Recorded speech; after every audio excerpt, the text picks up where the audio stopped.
Compte tenu que le gouvernement reste sourd à notre revendication, qui est celle d'ouvrir des négociations pour pouvoir améliorer le système actuel. Et donc évidemment, le préalable à ces négos, c'est de retirer le projet de réforme par points. Alors les avancées qui avaient pu être mises en avant par le Premier ministre, notamment sur cet âge pivot qui avait été plus ou moins retiré, ça vous convient pas?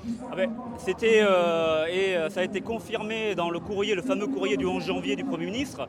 Ce qui était confirmé, c'était bien une mesure d'âge, puisque dans ce même courrier, il explique qu'il va y avoir un âge d'équilibre et la concession, qui en réalité pas du tout une concession, c'est une volonté de manipuler l'opinion publique à vouloir retirer provisoirement un âge pivot, donc un âge d'équilibre en réalité, seulement pour les années 2022 à 2027.